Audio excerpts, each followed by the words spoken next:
Andy, my dude, have you heard of the magical website builder known as Squarespace? Ugh, not another Squarespace ad. I feel like every podcast is sponsored by them. Hey, don't knock it till you try it.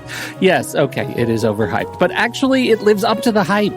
Squarespace is like a website fairy godmother. With a click of a button, your site transforms into a beautiful masterpiece. A website fairy godmother? That sounds interesting. What makes it so magical? Well, for starters, those slick templates make anyone look like a professional web designer. Pick one, customize the colors and fonts to match your brand, and voila. Plus, the drag-and-drop fluid engine is so easy, your grandma could build a site on Squarespace. Well, she did knit me a lovely scarf last Christmas. Maybe website design is next. Exactly. And when you're ready to sell your Nana's handmade scarves online, Squarespace has built-in e-commerce. Add a store with one click. Get flexible payment options. Then watch those sales roll in. And when she wants to teach others her steezy scarf skills, Squarespace's new courses feature is just the ticket. Nana can set up her curriculum and enrollments and payments in a snap and become the next e-knitting influencer. Oh, wow, you really sold me with the grandma angle. Sign me up for that free trial. Just go to thenextreel.com/Squarespace and transform your site into a beautiful Squarespace masterpiece. Well, thanks, Pete. Even though it's overhyped, Squarespace actually sounds perfect for Nana's site's needs. Appreciate the warning on the ads, though. I'll brace myself next time I listen to a podcast. Anytime. Let me know if you need any help getting that site up and running.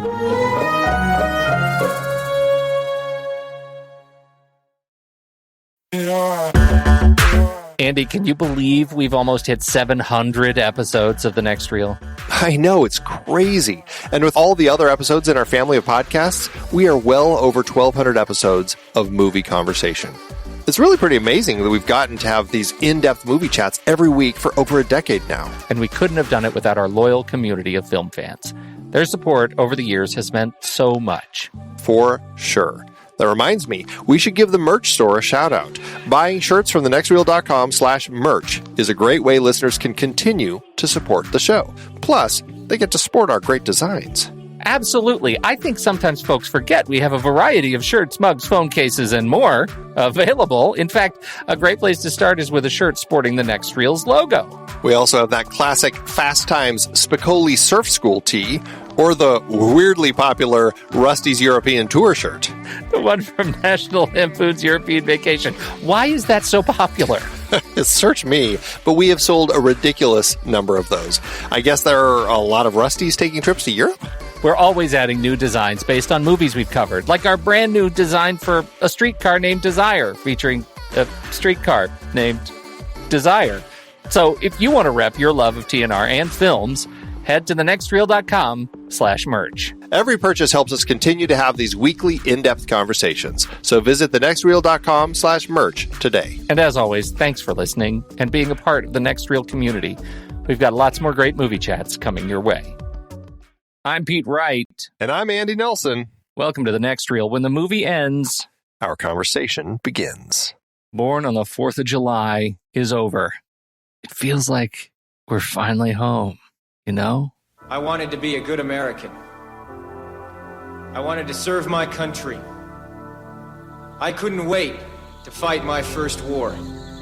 We got him! We got him! Lift it up!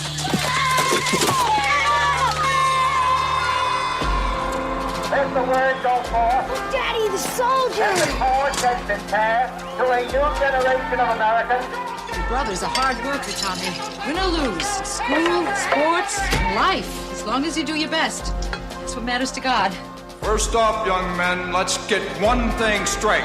There is nothing prouder as a United States Marine. Our dad's got to go to WW2. This is our chance to do something. You should think about what you're doing. You could get yourself killed. Did you ever think about that? Just help me, Jesus. Help me to make the right decision. Sometimes I just like to stay here and never leave. But I gotta go. 13,000 miles. It's a long way to go to fight a war. Don't you know what it means to me to be a Marine, Dad? Ever since I was a kid, I've wanted this. I wanted to serve my country. I want to go to Vietnam. And I'll die there if I have to. There's something happening here. You gotta try and stay alive, okay? You hear me? Ain't exactly clear. Chicago has an Alice in Wonderland quality about it. Things are getting curiouser and curiouser. Come on, get up there, get up there. Keep going, come on. Stop, children, watch that sound. Everybody look what's going down.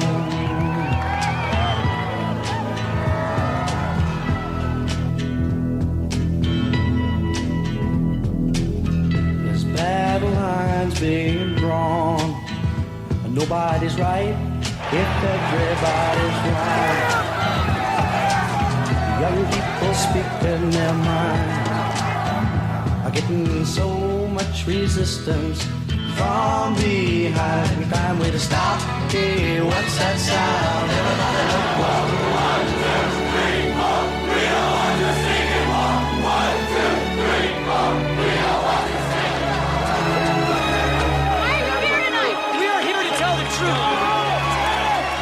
People say if you don't love America, then get the hell out. Traitors! Well, I love America.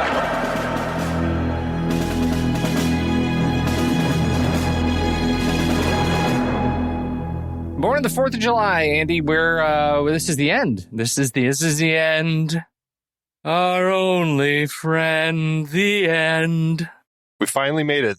This is the through the 80s with Oliver Stone, all 10 films that he wrote and directed.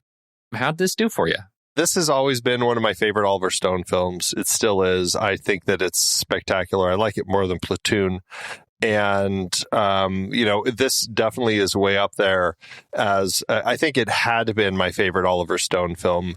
I think it's always balanced between this and JFK, but now I also have Talk Radio in that mix. This film still just holds a strong place in my heart. I ended up seeing this a lot when I was younger, and I think I mentioned a few episodes back, this was actually my first Oliver Stone film that I saw in the theaters. So this was a big experience for me, just kind of going on this ride with Oliver Stone, with Tom Cruise, and kind of this journey that he took in his exploration of his time in Vietnam, and kind of the change in mentality with his perception of the war over this 20-year span of this story. And then I had a roommate in college, and this was his favorite film, and he had it on all the time.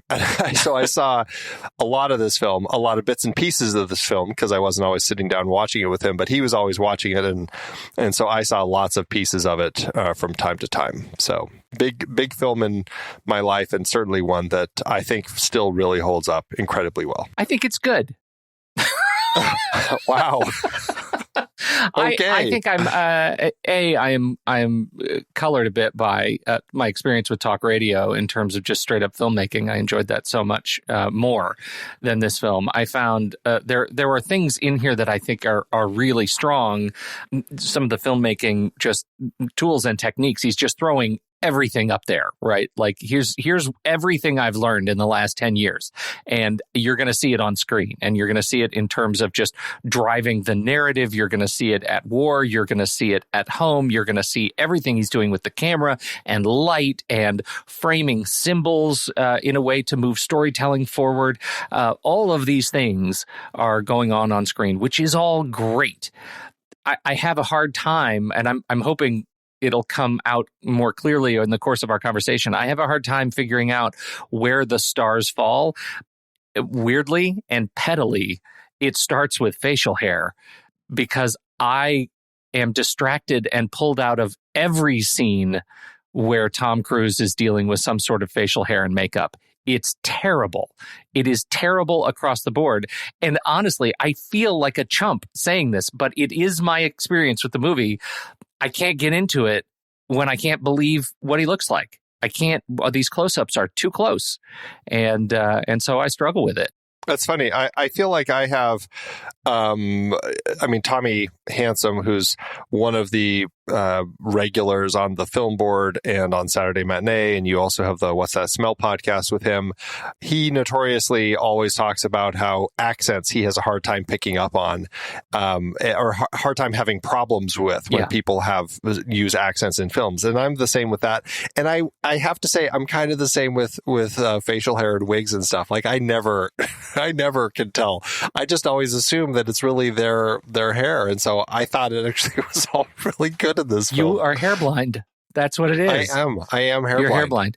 No, I mean, there are things in here that are just, it's just rough. There's nothing, and I think maybe it has to do, Andy, with the fact that you don't yourself wear a beard and is it possible, have as much experience with the tone and texture of what real facial hair looks like? I've had a beard. I know what a beard is like.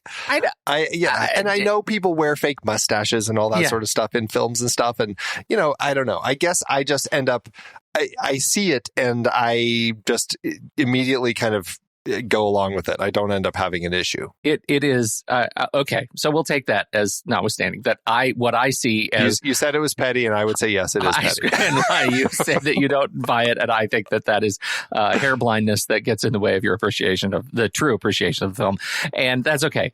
I think case in point, though, when you see Ron Kovic in the wheelchair in the 4th of July parade in the beginning, nothing about his mustache looks anything like Tom Cruise ever did in this film. And that's Ron Kovic. That's who they were trying to get to. And I looked very closely at that. Of course, we had more close-ups. The makeup in general was really, I think it just looked caked on Tom Cruise. And I think it was part to at least do some subtle aging over the course of our time with him. And those close-ups were pretty terrible. So I was distracted. Was there a particular, because it changes over the course of it. Was there a particular period that worked the least for you, or were there any that worked well? The VA hospital is rough. When he's at war on the beach, it's great. Like his look is great. The very end at the Democratic National Convention, ironically, that is some of the weirdest hair work, and that sort of sells it for me. I think the whole picture is pretty good, but the hospital is rough because there are so many different stages of him just in healing, right? And so when he goes to the hospital, when he goes home, when he's at the billiard table, it's just terrible. It's just terrible. Wow, interesting. Okay. Yeah. Oh, I don't have that problem, and it doesn't bring it down for me at all. Well, here's what I like about it. That's good. I'm done with hair. I can move on from hair. We'll see if I'm done with hair. Okay, I may come back to hair.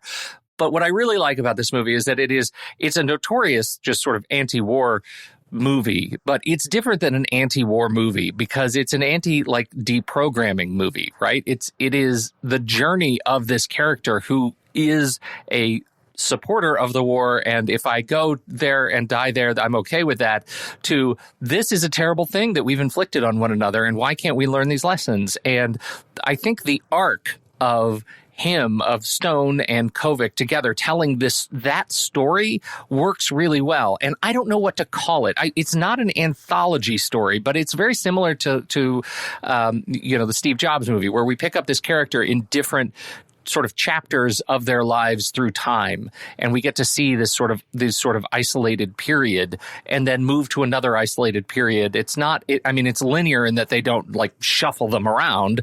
The whole story is essentially a linear flashback leading up to the convention speech. Well, it's a biopic. That's exactly what a biopic is. I think this is, by general definition, what a biopic is. Yeah, it's looking I at agree a person's with that. life over a big swath, over through these little tiny pieces. I think this is more a biopic than something like Lincoln, which looks at a very particularly small portion of Abraham Lincoln's life, right? That's just as one particular small segment. I think in general, this is the definition of a biopic. Okay. Well, I was referring less to the fact that it's a biopic, which I get. It's a pic about him, but more to the narrative structure and how he's actually pulling these different times together as sort of chapters in his life. And I think there is a word for that I'm not finding. It's biopic. Literally, that is what it is. It's little tiny chapters of a person's life. That's generally a biopic. All right. I'm going to find it. I'm going to post it in Discord with the word when I find it. And you'll see that we both are in violent agreement and there's a word missing from our conversation. And you will know what it is. I'm just saying. I wish I had my English, my college English for textbook. You to find that word. Okay. So I really like that this is the whole idea of this is just that we're learning how Kovic is deprogrammed, right, through his experience in the war. And I think that works really well. There are some things that surprised me. I remembered so clearly that there was absolutely a training montage in this movie. And there is no training montage in this movie at all. We go from him in Massapequa, and he's a rootin' tootin', about to sign up. And then he's on his second tour, and he's on the dunes, and he's leading his unit.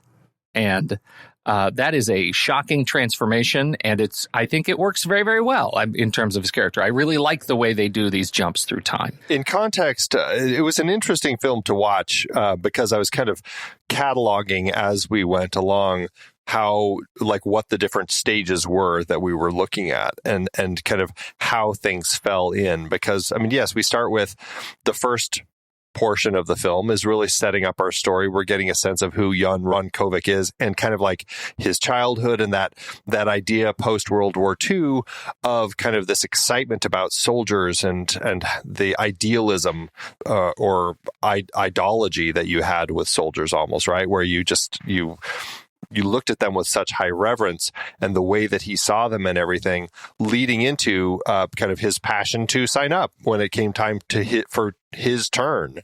And then all of a sudden, like you said, we're in Vietnam. Very short, very, very short bit in Vietnam. It is one of the smallest pieces of this film. We see essentially two battles. One is where he accidentally shoots Wilson, and the second is where he gets shot, and that's his end. And then we're in the military hospital for a while, and then we go home, and we have kind of two different segments at home. We've got him kind of dealing with life at home, but still passionately supporting the war. And then it slowly shifts into him as kind of the anti-war demonstrator. And then we have time in Mexico. And then, of course, we come back to, now he's become the protester. And that's kind of the end of the film. And it's so over these different chapters, it's interesting how you do kind of get a sense of who he is. But in context of Oliver Stone's Vietnam trilogy, it's interesting that Vietnam is such a small portion of this actual film. I was going to make the same point, that what this film appears to be saying, to me at least, is that, there's the practical war and there's the real war. And the real war sort of began for Ron at the end of his journey in the practical war, right? On the dunes, getting shot. Mm-hmm. And for him, coming home took many years after he came home. And that, I think, is a powerful message. It's one that I feel like I can see why many people relate to this film, even though I don't personally have the wartime experience. I can empathize. Certainly, yeah. So, Tom Cruise. You did a whole thing on Tom Cruise. I did. He was one of, if not my first, but one of my early movie marathons where I went through his entire filmography and watched every one of his movies. This is a controversial film for Tom Cruise to take, right? Like, he was on the heels of Top Gun, which is every bit the movie that this is not. Yeah. Right. And which Oliver Stone really didn't like. He said it's a fascist film. Totally didn't like it. But he did really. And it wasn't right after Top Gun. But, then because there's Color of Money, Cocktail, Rain Man. So there are still a number of films in between these two. But still, he had that persona. He had that Top Gun persona through this whole time. Top Gun was the Tom Cruise star maker. Yeah. And Rain Man came out, a year before this. Because of the persona that he had, like, people didn't think that he should do this film. And Oliver Stone initially was like, well, it's kind of an odd choice. But then he thought about it. And he's like, it's actually kind of great, because taking that persona and turning it into this guy who kind of is broken by the system and kind of sees what what's happened and takes that huge shift. It was a bold move for an actor to take in his career, and he had just done Rain Man, so he was already trying to find ways to do that shift and stuff. But I think this was a big move for Tom Cruise, and obviously it helped Oliver Stone because it gave him the star power he needed to actually get the financing, so the studio allowed this to go forward.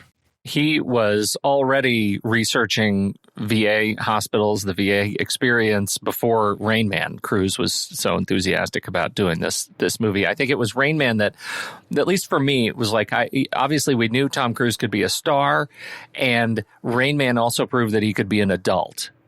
Do you know what I mean? Like, yeah. there is that was the transformation, the Top Gun to Born on the 4th of July transformation, was that he could play all of these things. And Born on the 4th of July gives him the experience performatively to do all of them, right? To be a kid, a convincing kid. He still has, I mean, God, the guy's 60 years old. He could still play Chapter 1, Born on the 4th of July. And then we watch him sort of transform. The peak sort of performative experience for me is just immediately after the billiard, the pool hall bar scene, right, where he goes home and they have what could be an incredibly difficult scene to take seriously for us as an audience, right? When they're screaming, and when he's screaming with his mother, do not say penis, penis. And she says, do not say penis in this house, penis, penis. The penis screaming scene. And that's where you realize that, okay, Tom Cruise can be an action movie stud. He can be a grown up and a sensitive family figure and also he is one hell of an actor.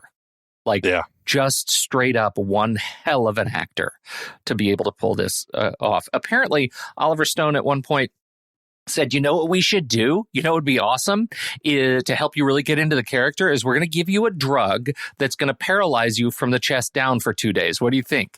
And I don't know if Cruise was into it, but the insurance company was not. So they didn't actually do it. But I feel like the lengths to which he went to figure out how to live as a disabled person to prepare for this movie were as extraordinary as they could get at the time. And I don't know about you, but I found it believable. I was with it. Yeah, he's fantastic through all of it. Like, it's amazing the work that he puts in. I mean, practicing in the wheelchair all the time. He, a full year at least of kind of prepping for this to really get into the experience. I mean, I found him completely convincing through the whole thing. I really enjoyed how he took on this role and the transitions that he makes as a character. We talked about shortcuts in Wall Street as far as the way the script took those, and it made it less convincing when we had to buy into the fact that Charlie Sheen's character had this kind of character shift toward the end, because the script just kind of shortcutted it. And we don't get any shortcuts here. Like, we really are, and again, it's a biopic, so we're kind of getting that, but we really get to be with Ron as he's going through these different stages, and he's seeing all of these different elements, whether he's finally come home and he's still in his wheelchair, but he's fighting with his brother, who's a young Bob Dylan lover and he's a hippie, or whether he is now kind of starting to have those shifts as he continues hanging out with Donna and seeing everything that she's kind of standing for and everything. I mean, those moments really stand out, and seeing him make those transitions, seeing him in Mexico and how he really turns into this guy who's speaking at the 1976 Democratic Convention. It's just like every moment is there. We see all those transitions, and Tom Cruise is able to carry all of it just incredibly well. Stone and Cruise, they're an interesting matchup. One of the things that we've been talking about regularly throughout this series is just how Stone confronts his actors, his lead actors, right? He sort of bullies them into the performance that he wants. Some of the stories that come out of their set experience of, how, they're just two personalities that are just brick walls running into one another. At one point, Cruise actually says, you know what?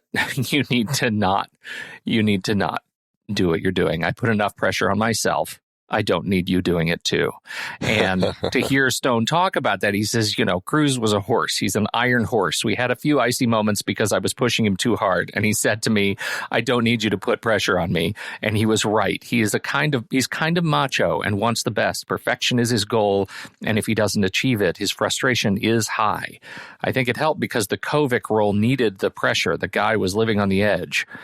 So, as a result of that sort of macho understanding, apparently they didn't have as many of the conflicts that are noted on Stone's sets over the course of his career. And Tom Cruise, as a young guy at this point, is already demonstrating the same kind of machismo that got his leg broken when he jumped from building to building in the last Mission Impossible movie, like just going all the way for his roles. Yeah, he's always turning it up to 11. And that is something that I really enjoyed going through his filmography. I mean, I don't, kind of connect with his whole view of Scientology and all of that. But as a performer, as somebody who's putting himself out there constantly when he's acting and producing and creating these projects, bringing them to life, he's always pushing himself and in turn pushing everybody around him to deliver the best that they can.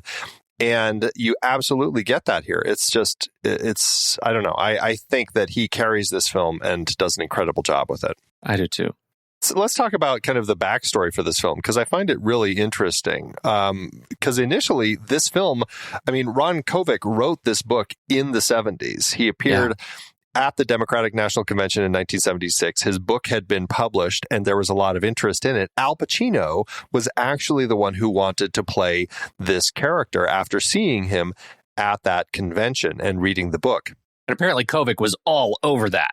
Pacino had already turned down working on Coming Home and Apocalypse Now. Coming Home, Ron Kovic actually worked as a consultant on that film because it's very similar to his story in some ways. And so he and Pacino met, they discussed it, and Martin Bregman, who was a Pacino regular, we talked about the two of them when we were talking about Scarface a few weeks ago, and they wanted to do this. They got in touch, they got the rights to the book, and started planning it. They hired Oliver Stone to actually write the script. And this is 1977. And because, he had already been working on Platoon, trying to get that going. And so they knew he was out there. This is where Oliver Stone and Ron Kovic really bonded because they were both vets and everything, and started really kind of putting the script together. I think that they had talked to William Friedkin about directing it, but he took a different job. Bregman got some funding, and the movie was shifting around from like Universal or United Artists to Orion Pictures, and then Daniel Petrie was on to direct it. And then right before they were going to shoot it, the investors pulled the money out. So then it moved to Universal, and that's where Bregman and Pacino left. They just felt the script wasn't working. Everything was falling apart. Bregman said it's just an impossible project, and said Coming Home was such a success, it's going to overshadow this. It's going to be hard to make this work.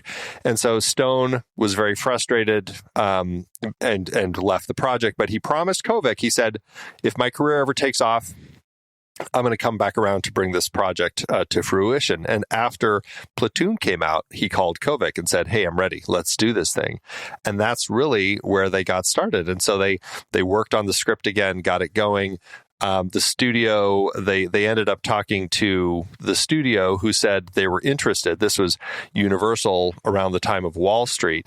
And they said, we'll give you $14 million to do it if there's a major star in the lead role. And that's the whole thing that we talked about earlier, trying to get an actor. I know he considered Sean Penn, Charlie Sheen, Nicolas Cage, but Paula Wagner, who is Oliver Stone's agent, had also, was working with Tom Cruise, showed him Platoon, and Tom Cruise was interested. And that's when they started chatting and meeting, and everything fell into place. Apparently, according to Stone, the scene in the wheelchair battle in Mexico, he said that's very similar to the way Kovic was acting with him in that final sequence when they had to kind of come to terms with letting it go the first time around, which I think is interesting. Yeah, Kyra Sedgwick. Oh, I just love Kyra Sedgwick. Yeah. She's just fantastic. And, she works here and she works well. We don't get a lot of her. Once we're out of the young stages of young Ronnie and his family, and we see her as she's a little older, there's that whole high school connection they have. And I love that moment at the prom when he runs through the rain. He knows he's going off to war and has that moment with her with Moon River playing at the prom. That's always stuck with me, that moment from this movie. And then we immediately transition to that incredible silhouette shot in Vietnam. It's just like that said so much about kind of the emotional state of this person who's hasn't connected with this woman that he's kind of always had a connection with as a kid, and just like watching that. And then to see them reconnect later, and he kind of confesses to her, I wanted to come back because I keep thinking about that moment and I wanted to be there for you, only to find that she has really found her own space as this person leading the charge with kind of the anti-war demonstrations and everything at her school. And I thought that was a great moment for him as he saw what they were doing, saw the passion she had, and he was still in that space where he didn't really buy into it, but he was starting to see it. And this was interesting because this was a space where he wasn't fighting against it like he was with his brother, but because she was there, he was just, I don't want to say listening, but he kind of absorbed more of it certainly than he had before. Yeah, absolutely.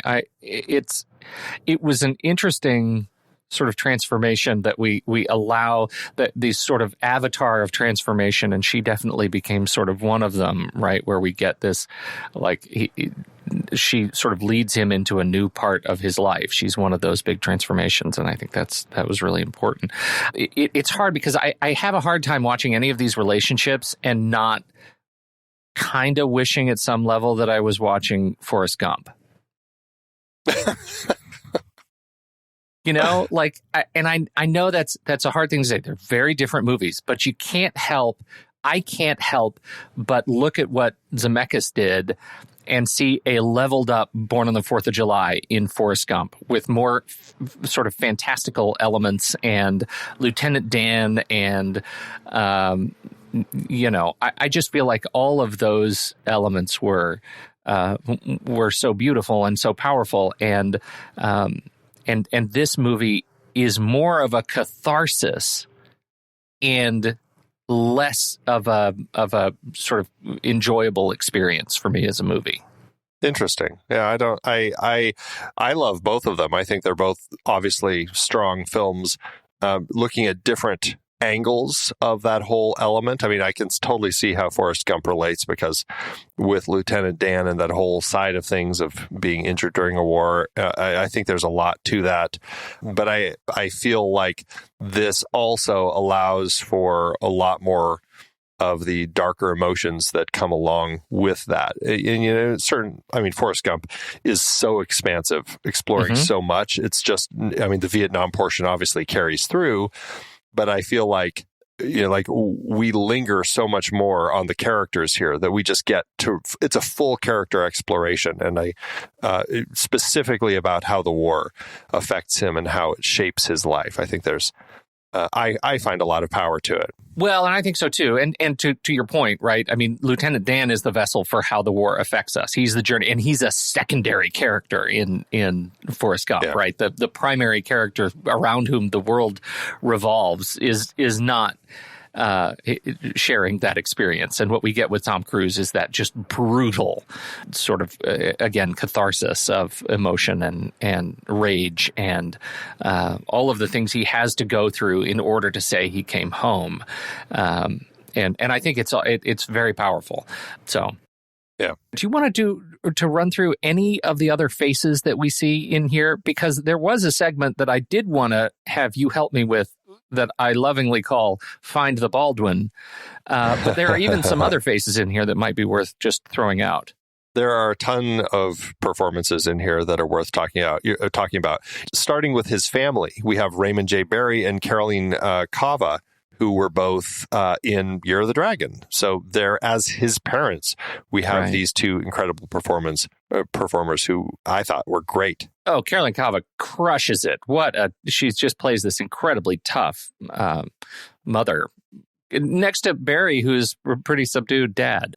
He is. But yeah, I mean, her performance, Carolyn Kava's just always has been something that I have remembered about this particular film, because it's just a really interesting character. The way that, I don't want to say that she pushes him, but like to be the best, kind of that mentality. But there's something about the way that she does seem like she's driving him often, you know? And I thought that was actually pretty interesting. And it made me think, should she have been nominated for an Oscar for this? Because I thought it was a very strong performance by her. Mm-hmm. And so that certainly is something that I would have considered looking back on this film again after all this time. Frank Whaley. Yeah, we have his group of friends. We have Frank Whaley in here, who's great. I've always enjoyed seeing him. A few years later, he would end up in Pulp Fiction, so it's kind of fun to see kind of the transitions he takes. But we also have Jerry Levine in here as his friend who doesn't go to the war. He starts up his own burger business. Burger industrialist, which I think is funny. He's one of those guys who I feel like I saw more as a kid, like in stuff like Teen Wolf, but and he certainly has shifted over to directing now. I mean, now he's directing. I mean, he's a ton of episodes of like Hawaii Five-0, but certainly is somebody that popped up in films like this as a kid. Okay, so find the Baldwin. Yes, we start off as one of the buddies. Since we're talking about the buddies, this is where we see Stephen Baldwin playing Billy. And so he's kind of in that group with Ron and Steve and, Frank Whaley's character. They're all kind of hanging out. And that group is where we first see Stephen Baldwin. There's our first Baldwin. Baldwin number one.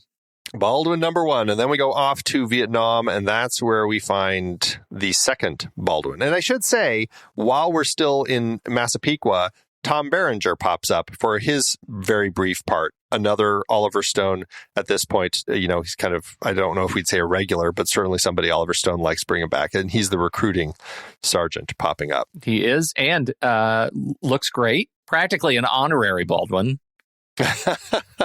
And then we go to Vietnam. We've got Ed Lauter. We see some news with Oliver Stone and Dale Dye in there. Mm-hmm. And once we start getting into kind of everything going on in the military, we really start seeing a lot of faces popping up. A lot of people who you'll definitely recognize. John Getz is in there. James LaGrosse is in there. William Mapother, Cruise's, are they cousins? Yeah. He pops up in there. And our second Baldwin, William Baldwin, he pops up as somebody who's one of the members of the Platoon. Okay. We have Baldwin number two. Number two. Where, pray tell, do we find Baldwin number three?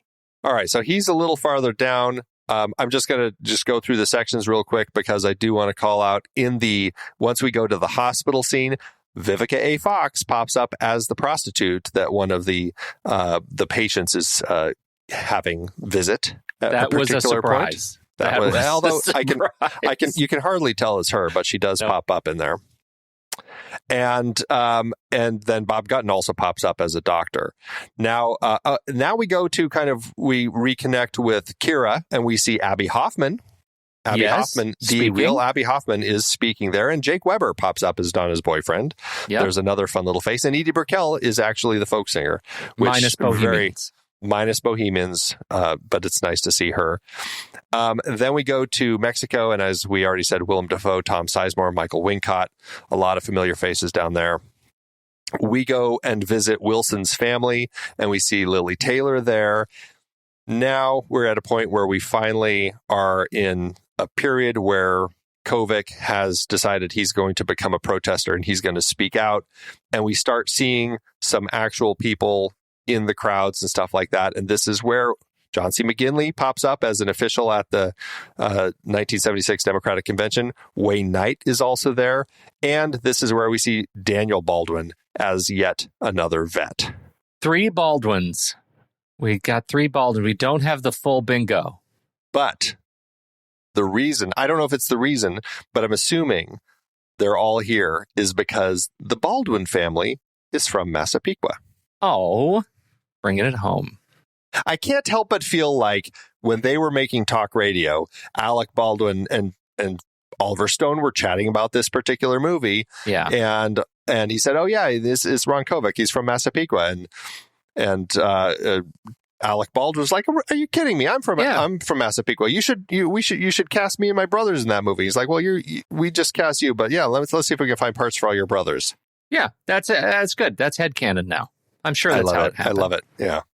Hospital scenes were tough. Apparently, Oliver Stone brought in a bunch of real animal feces and things for the grossness of it. Very tight quarters, stank, and was awful. Let's just say it looked disgusting. Yeah. Like, I've seen gross hospitals that are like disgusting, and this is up there for them because it just felt like I was like watching this and I'm like, I wouldn't even want to be stepping foot in that place to film like as part of the crew because it just looked that disgusting. And I know they're lighting it in kind of that, they're pulling a lot of the colors out so to emphasize kind of the grimy grittiness of it all, but it was very effectively gross. Yeah.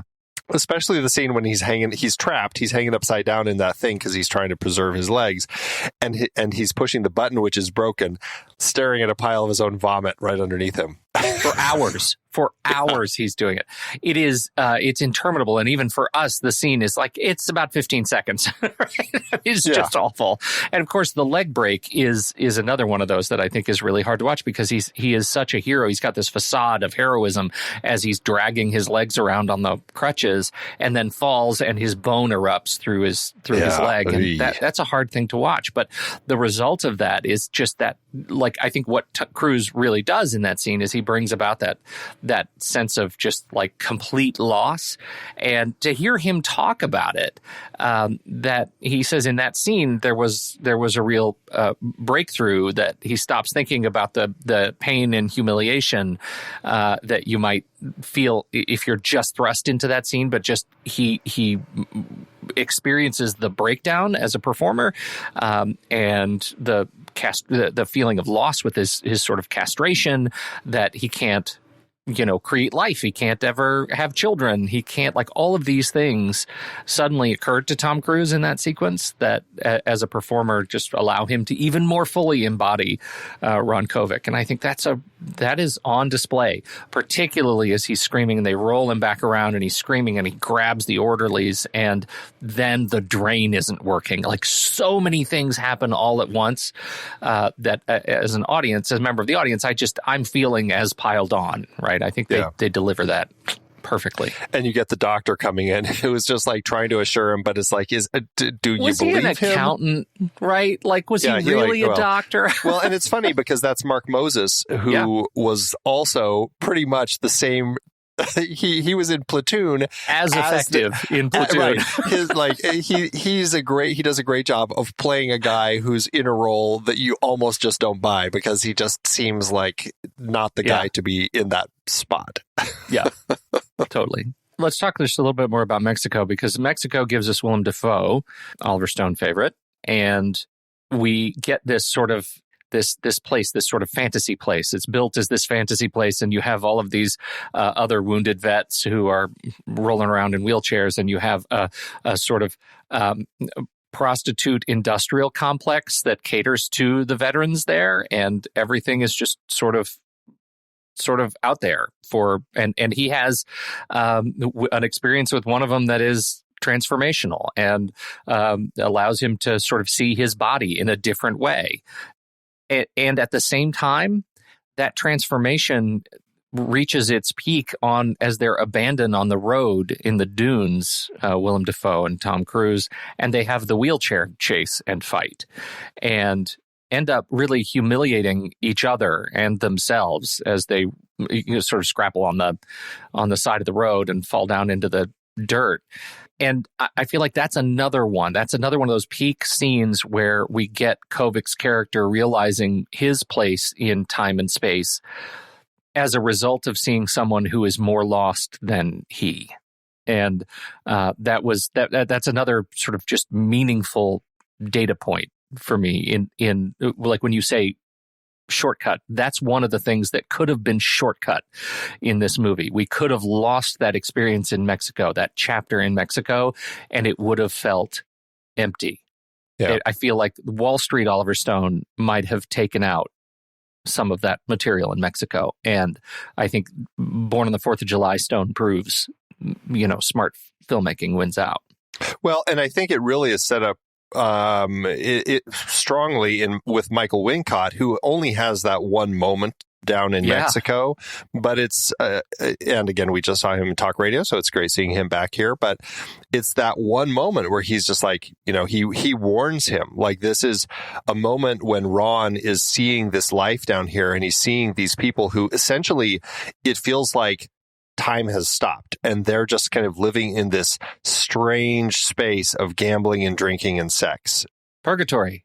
Yeah, it totally is. It's this purgatory moment that really, Michael Wincott, he's like the gatekeeper who's just like, get out of here, don't stay. And that's his moment. And Ron hears the warning, but he doesn't hear it. He doesn't listen. He ends up staying. He falls into this trap and kind of loses himself for a long time. And it's not until that moment on the when he and Dafoe, who's, I think, interestingly, were in a space of dunes again, which is very much, initially at least, shot like the dunes in Vietnam. Yep. And his name is Charlie. And I was just like, there's some interesting thing going on here with this mental space that all of a sudden Ron is thrust back into.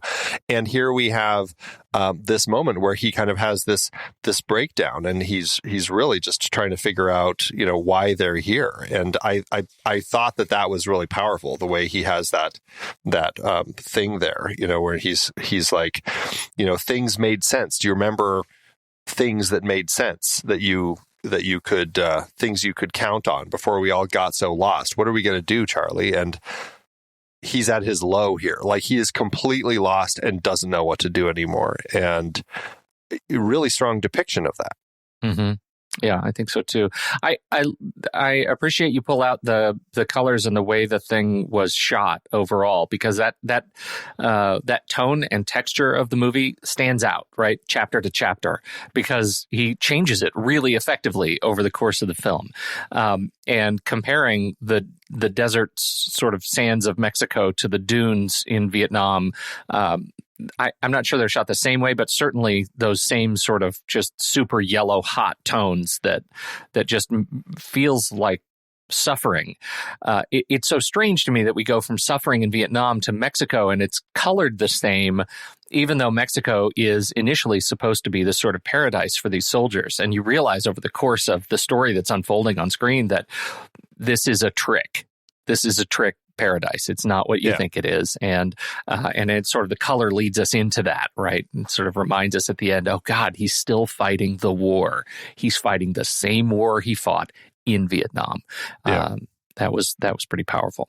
And you see the people that we keep seeing, like Tom Sizemore pops up several times, and he always is like essentially having the same conversation. It feels so much like this space where nothing is changing and they're just stuck fighting their own battles perpetually. Yeah. In the process of making this, this is Robert Richardson. We've been talking about him as Stone's DP throughout this series. This is the 5th time they've worked together, starting with Salvador. And the first time they shot in Anamorphic, which looked great. It was just beautifully shot. They shot it mostly with 35, but they actually did go back and shoot some on 16 and Super 16 for the 72 Republican National Convention, so that they could more easily blend it with archive footage, which I thought was great. Smart. Because you can't tell the difference between one and the other. It just all looks like it's fitting. It was really well crafted. Just lovely production. Apparently the film was shot in sequence. Mexico and Vietnam shot last. Wheelchair fight with Dafoe is the last scene shot before reshoots. Interesting thing. Well, and, I do think it's interesting. We talked about briefly when we were talking about talk radio last week, how they shot that in Dallas, and Stone was down there because he was prepping for this, because they were actually going to be shooting this in that area. They wanted to film around these parts. They put this on hold because they were waiting for crews to finish Rain Man. But it's interesting that they filmed all of the stuff, like pretty much everything from Massapequa, all in this area, and I find that interesting that they found places in Texas that can work for so many of these places. And I never questioned it. I actually found the location work really well. I mean, they went to the Philippines for Vietnam again, but I think largely I assume that everything is filmed in different spots around the U.S. Miami was where the convention was supposed to be, I believe. And it was shot obviously in Dallas. Originally they had brought in 600 extras to shoot that final convention scene, and it was Universal that said, yeah, that's not big enough, do it again. Right. So that final sequence was reshot with 6,000 extras. Yeah. In a different location. In a different location in LA, right. Yeah. Pretty interesting. That's a big level up. It is, especially since they were already over budget. And to say, hey, you know what, go refilm that again because we want it to look even bigger. Which is funny because it's like that Democratic National Convention from 1976 when Ron speaks, I don't recall it looking mentally as big because I feel like we're so focused so much of the time on Ron behind the scenes. Mm-hmm. Like I don't think of it as big. If I'm thinking of like a big convention, it's the Republican National Convention in 72 where they're protesting. And that is like, because they're on the floor and they're just people everywhere. Like that's the one where I really feel like there were a lot of people involved, more so than the one at the end of the film. So it's odd that there's that. That's the one they went to reshoot. Well, yeah, because the one at the end, like the most important moments are things that you can shoot with 50 people, like the crowd with the backlit like scene as he's wheeling out up the ramp. You don't need a stadium to shoot that. That can be recreated pretty easily. And so I thought that was interesting too. I think really like that's the hallway stuff. I didn't need anything. Yeah. I actually want to go rewatch that ending just to say where were the 6,000 people? Yeah, where like, the did 6, they actually people? Put them all in the shots? So it's interesting. Yeah. Okay. We got to talk about the music. Oh, John Williams. There are certain filmmakers that use John Williams multiple times and often to great effect. And I think that John Williams, some of his strongest music outside of the Spielberg collaborations has been the stuff that he's done with Oliver Stone, like the Born on the 4th of July, JFK music. He also did Nixon. I think it's fantastic. And I think in my head, I always sort of have it like, this is what it would sound like when John Williams does James Horner. Like it is so beautiful and lush and doesn't sound like the Spielberg collection, like it has its own sort of family feeling to it. Like it's a different universe of music. And I just love it. It's lush, that kind of the operatic overall theme that he creates that you hear quite often. I mean, there's a few elements of it, but that operatic theme, and then you have that solo trumpet, which is just so haunting. And this is something John Williams said. He said, I knew immediately I would want a string orchestra to sing in opposition to all the realism on the screen. And then the idea came to have a solo trumpet, not a military trumpet, but an American trumpet to recall the happy youth of Ron Kovic. Yeah. Like I guess that American trumpet just is kind of a rounder sound. It's more kind of reminiscent of a lot of that kind of 50s music and everything. Whereas the military trumpet, I think, might sound a little more rigid and robust in the way that it plays. Well, and it's incredibly versatile, right? I mean, he's able to use that trumpet in themes throughout the entire film that kind of allows you to wander through the story, like the musical bouncing ball that ties things together. And I think it's done to great effect. This is one of those scores that I have listened to an awful lot. I just think that he is really solid in the way that he crafted it. So Oliver Stone, as the director and a writer and somebody who we have now followed through 10 years of we boiled down 10 years of his career to about 10 hours of podcasting. From the hand to this. So that's horrible. Quite a journey. Quite a journey. How does it, what have you learned about Oliver Stone, and how has it impacted your opinion of his movies doing this sort of distillation process? Well, I think it's interesting that regardless of the genre or the type of story that he's telling, he is always finding ways to kind of weave in some of his own political thoughts and just kind of his view of the world. And that certainly, I think, is something that will continue to grow, and he'll continue to kind of evolve over the coming decades. But I think it's interesting at this point to see where he's starting to find his strengths and weaknesses. Certainly there's a lot of strength that he's finding in stories based on real people, that there are a good number of those. The stronger ones tend to be those. And I just think that there's something where he's really kind of, I don't want to say he's pushing his agenda, but I do say that he has his point of view and isn't afraid to put it out there.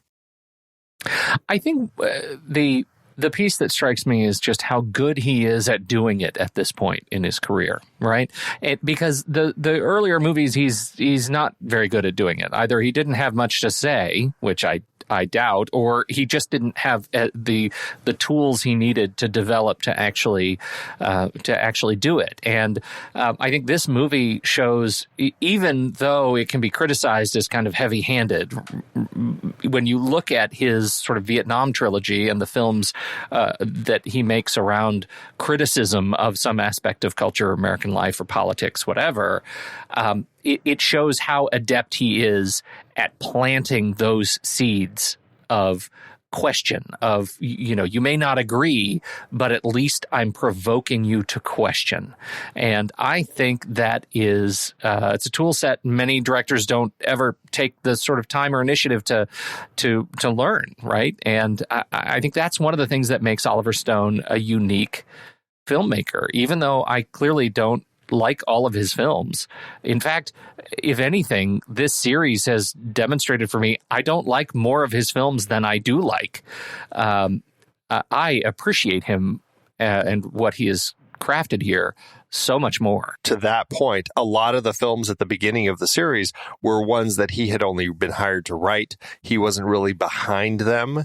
It really wasn't until midway through our series, when we started talking about Salvador, that things definitely started shifting and it became more very specific, the types of stories Oliver Stone was trying to push. So there's definitely, I think that's certainly something we're seeing here, is a growing pains for him, right? I mean, we didn't look at his first film, or Midnight Express, which he won an Oscar for in '78 when he adapted that story. But even there, like with those two films before this particular series, you're also seeing the stages of this person who's struggling, trying to figure out what to do. And I think by the time we hit this film, this is the first film where he actually is getting publicly attacked in the media. Part of it is the portrayal of Ron Kovic, who, there was a thing at the time. Kovic was going to run for Congress as a Democratic opponent to California Republican Robert Dornan. And Dornan really came out against the film and how they portrayed Kovic and everything. And Kovic said it was this hate campaign and stuff. But then, Pat Buchanan, who is the, former White House communications director, he said that Stone was a propagandist. And this is really where they started people started leaning into the way that Stone was pushing his films. And I think Stone, I don't want to say he leans into that, but he certainly, again, doesn't shy away from it. And when you look at stuff like JFK, you're really seeing Stone looking at what he can do to provoke and to create conversation. Yeah, I think so. And I think the sort of market response to that is, the more he leans into the things that he wants to create a conversation about, the more important his films become, right? I mean, that's what we get right in the middle of this series is, oh, wait a minute. I can be myself and use these tools that I've learned and create movies that are provocative, right? And I think that is that's an important lesson out of Oliver Stone in the 80s, is what he sort of realizes he has to say that is more than just putting pixels on screen. And I mean, you look at where he goes in the 90s, it's very much a kind of a continuation of this. And there's stronger and weaker films over the course of that decade. But again, he is continuing to say, I have something to say. And I think that's what I really enjoy about his films. And looking through his filmography moving forward, I think I've seen all but 2, 3, 4 of them. So, yeah, I mean, I almost want to just kind of finish it up so that I can kind of really get a sense of what he's doing here. I don't think it's a surprise to say, for me, my favorite film in the lot is Talk Radio by a mile. By that much, huh? Not for you? I mean, it's way up there. I'm that was still certainly torn. the biggest surprise, I think, for both of us. Absolutely the biggest surprise. By just coming through all these films that I'd heard of or seen, and I knew something about it, but I didn't really. And I'd heard mixed things about it, but I don't know. I found it to be incredibly strong, and certainly one I'm looking forward to revisiting. This film, like I said, this film, JFK, and now Talk Radio are probably my 3 favorites of his. I just think all 3 of those films were incredibly strong. Well, and it's interesting where we leave off here too, because the next batch of films, really from The Doors through Nixon, for me, are they are the definitive Oliver Stone. Like somebody says, "Oh, what films did Oliver Stone do?" And I'm going to name those films. Now, Talk Radio too. And so it's a little bit disheartening that we're stopping now, because I feel like now I've got kind of my mojo going.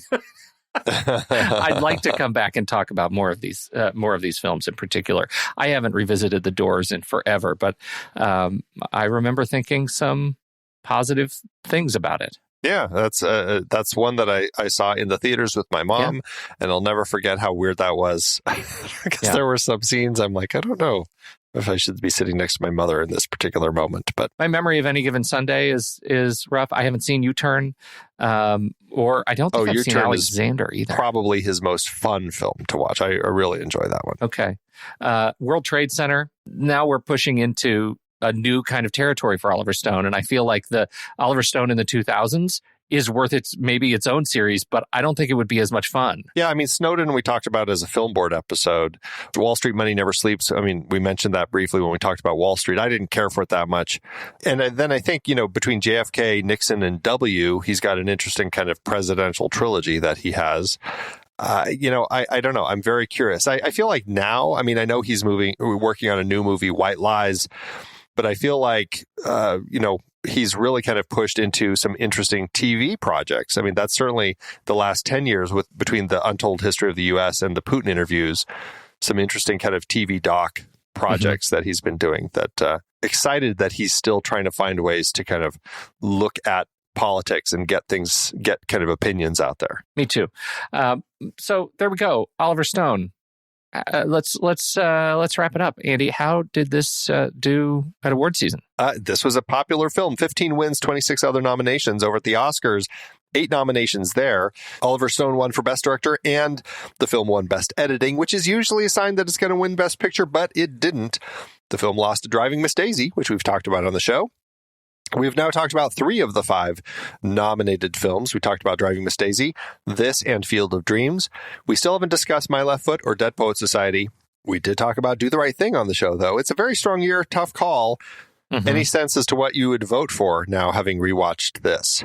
I don't know, man. This is tough. I can tell you one thing. I don't think it would be Driving Miss Daisy. I don't think I would pick that either. But what would you have picked? That's where it's like the other one's kind of a toss-up.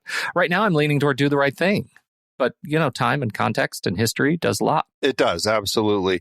I feel like if I were picking of the 5, I probably would pick this. This seems like the big one that I would pick. As much as I love Field of Dreams, Dead Poets Society, My Left Foot. I mean, honestly, I love all of the films that were nominated.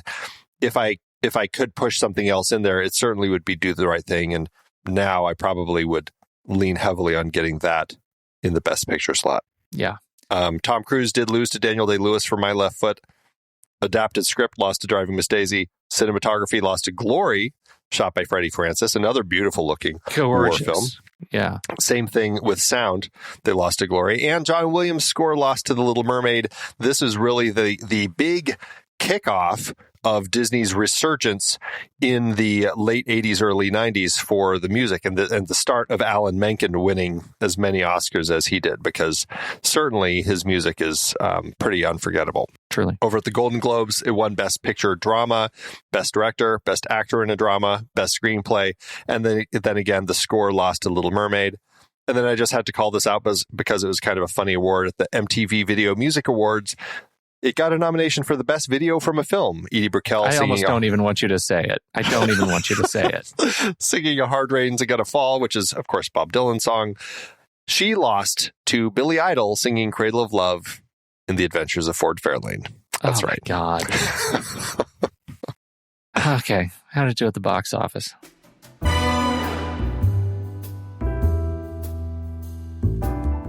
Well, Stone still did manage to stay relatively cheap for his second Vietnam film, starting with $14 million, then going over budget, landing on $17.8 million, which is $36.8 million in today's dollars. The film opened limited on 5 screens December 22nd, 1989, opposite Roger and Me, Camille Claudel, Always, Music Box, Akira, and Tango and Cash. This film opened in 18th place, which it held for 2 weeks before going wide and jumping to first place, which it held for 3 weeks.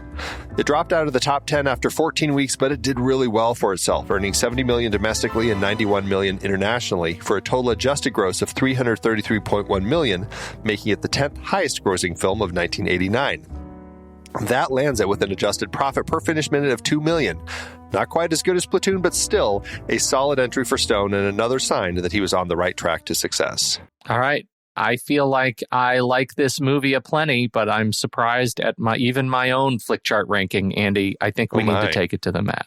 Let's do it. Head over to flickchart.com/thenextreel. You'll see all the movies we've talked about on this fair show. If you swipe over in your show notes and tap the word Flickchart, it should take you straight to Born on the 4th of July in the Flickchart database, where you can add it to your list and see how it stacks up against ours. First up, Born on the 4th of July or The Birdcage? Born on the 4th of July. Born on the 4th of July. Oh, we didn't even mention Tom Cruise is actually born on the 3rd of July. That's right. Born on the 4th of July or Fargo? I could kind of see Tom Cruise feeling really bad about that. Like from a character performance, he's just not enough. You know that he beat himself up about that every single day. Right. All right. What was that last one? I wonder if he screamed at the crew about that at some point. Born on the 4th of July or Fargo? Fargo. Fargo for me too. Born on the 4th of July or Interstellar? Interstellar. Born on the 4th of July. And one. Here we go. A 1. 2. 2. 3. 3. Scissors. All right. Born on the 4th of July takes it. Born on the 4th of July or The Verdict? Ooh, strong Paul Newman performance. They, of course, were together in The Color of Money a few years. Weirdly, right between the two of these films. I think I would go Born on the 4th of July. I would go Born on the 4th of July as well. Born on the 4th of July or Ronin? Ronin. I will say Ronin as well. Born on the 4th of July or Three Amigos? You first. I want to say Born on the 4th of July because it's probably the better film. You're going to say Three Amigos. I'm going to say Three Amigos. Yeah, you are. Me too. Yeah, I know. Born on the 4th of July or The Night of the Hunter? Night of the Hunter. The Night of the Hunter. Born on the 4th of July or Judo? From our Zhang Yimou series. I'll go with Judo. I'm going to say Born on the 4th of July. All right. Okay, here we go. 1. 2. 3. Rock. Paper. Born on the 4th of July takes it. Andy. That's right. Born on the 4th of July or Tenet? Ooh, controversial opinion. I'll say Born on the 4th of July. Tenet. Oh, interesting. Okay. Here we go. 1, 2, 3. Paper. Rock. Oh, Andy, 3 for July 3. Takes it. Look at that. I know. Well, that lands Born on the 4th of July in spot 153 on our chart. 153 out of 500 movies. That's right. We just crossed the threshold. Number 500. That puts it at a 69% on our chart. 69%. Okay. I get it. That's fine. But I'm not quite as high. Yeah, you've said as much. How's yours? I mean, actually, it's not bad. No, I mean, mine's pretty high. It's 477 out of 4585, which is, it's a 90% is where it lands on my own chart. Okay, interesting. Mine's actually 380 out of 1492, which is a 75%. If I go by this, according to the algorithm over at letterboxd.com/thenextreel, it should be a 3.5-star film. I came into this really thinking this is a 4-star film, and I'll give it a 4-star and a heart for me. And it starts with the hair, and then the stars fall a little bit around the edges, so it's fine. You're so shallow. Is this a 5-star for you? I'm losing. It's a 5-star film and a heart for me. It's just, I think that this is, for me, and I've only seen 2/3 of the Vietnam trilogy, but certainly the stronger. And I know you found Platoon stronger than this, but I find this one to be the stronger one for me. Okay. Well, that's it then. Where do we go from here? Yeah, we are finally leaving Oliver Stone behind. Interesting enough, we are actually following Lily Taylor, which is kind of a surprise, but we're going to be jumping into our Mary Herron series. I have only seen one of the 3 films we're going to be talking about. We're looking at the 3 films that she did spanning 96 to 2005. I Shot Andy Warhol, American Psycho, and The Notorious Betty Page. So we'll be joining her and Lily Taylor in 96 to see I Shot Andy Warhol. So I'm very curious to jump into this series. Now, you've tracked down all 3 of these movies. Are they easy to find? I think there was one that was tricky.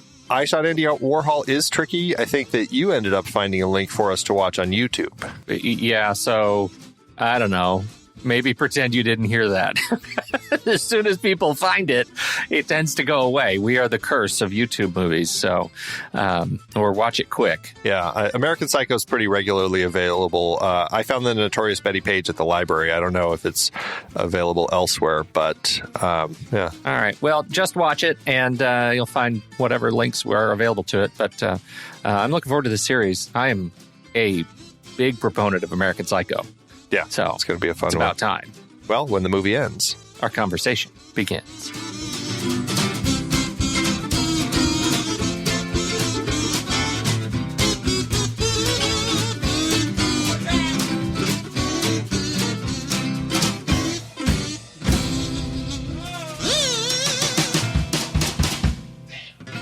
Letterboxd giveth, Andrew. As Letterboxd always doeth. They do. And here is I got a 0.5-star review. Somebody really doesn't like it. 0.5-star review from Veronica. Can I read it? Go for it. Born on the 4th of July is a bloated, overwrought, racist waste of time. This film, which easily could have been told in 30 minutes, is pushed to an unbearable 2 hours and 25 minutes. This is easily one of Tom Cruise's worst films in terms of acting. He shouts, screams, and overacts all throughout the runtime. It makes me appreciate how understated and shocking Charlie Sheen's performance in Platoon is. Who would have thought Charlie Sheen would be an example of great acting? It's also unbearable to listen to the constant casual racism against minorities in this film. Makes you want to take a shower after watching it. Kira Sedgwick is completely wasted and does absolutely nothing in this. She has no motives or thoughts of her own. She's just there. The worst is the casual racism. It's infuriating to watch how the hateful things these people say are gone unchallenged. The first 20 minutes of American nostalgia are painful to sit through. The film finally gets it going during the war scenes and flattens right back when he gets home. It picks up during the protest scenes, but that's all this film had to offer. It's like listening to an awful man scream into the void. While I can applaud the filmmakers making this with their hearts in the right place, I can't applaud how melodramatic and overwrought the film is. Ouch. Well, that wasn't a fun review to read. It was not. But what's interesting about it is, like, I look through the review and I think, okay, yeah, no, I mean, all that's accurate. And that's also why I like it. Well, and, the unchecked racism, I have a bit of a problem with that because, sure, it's in here, but it's also the characters and it's also their state of mind in Mexico because they're not, it is a they're story not in love with themselves. About unchecked racism they're in that part of the film. Yeah, they're hating themselves. Yes. Yeah. Yeah, they really are, and I think that's I put that into the world of the vernacular of the film. So absolutely, anyway, yeah. Thanks for that review. Well, I've got a 0.5-star by I'm going to say Dedudade. Okay, who wrote this German review, Dear Mr. Stone, or Lieber Herr Stone. I often forgive you your pathos and your wooden hammer, but this is really going too far. But it wasn't trash. Okay, that's something. So there you go. The wooden hammer, which I don't speak German, but it looks like ear Holzgehammer. Holzgehammer. Yeah. So I just love that. All right. There you go. Thanks, Letterboxd. It's hard to believe we have been having in-depth weekly conversations about movies since 2011. You're telling me producing this show week after week is so much fun, but it does require a lot of work behind the scenes. If you'd like to help support our efforts, one easy way is by using our Originals page when shopping for books and movies that we've covered. Your purchase is made through our links. Give us a small commission at no extra cost to you and allow us to keep having these great discussions. We covered a lot of great movies that were adapted from other material in Season 10. Our Originals page at thenextreel.com/originals is where listeners can purchase the source material behind all our adapted film discussions. It helps support the show at no extra cost when you buy through our links. In our foreign language Best Picture nominees series, we looked at several adaptations, including Z, The Postman Il Postino, Crouching Tiger, Hidden Dragon, and Letters from Iwo Jima. We hit the high seas with In the Heart of the Sea from Nathaniel Philbrick's nonfiction book for our Aquatic Killers series. Definitely a weaker entry in that series. I bet the book is better. Oh, me too. Member bonus episodes featured adaptations like Gone Girl, The Russia House, Ivanhoe, The Hot Rock, The Big Heat, and Naked Lunch. Oliver Stone brought not just original stories, but also adaptations like Conan the Barbarian, Scarface, Year of the Dragon, 8 Million Ways to Die, Talk Radio, and Born on the 4th of July. Mary Herron's disturbingly insightful American Psycho was adapted from the Bret Easton Ellis book. You like Huey Lewis in the News? Oh my God, it even has a watermark. And of course, more Stephen King with The Mist, The Green Mile, and The Shawshank Redemption for our King a la Darabont series. Find links to all of these books and more adapted films on our Originals page. That's thenextreel.com/originals. Every purchase supports our show. Get the full list of books that we've talked about and start your next read today at thenextreel.com/originals.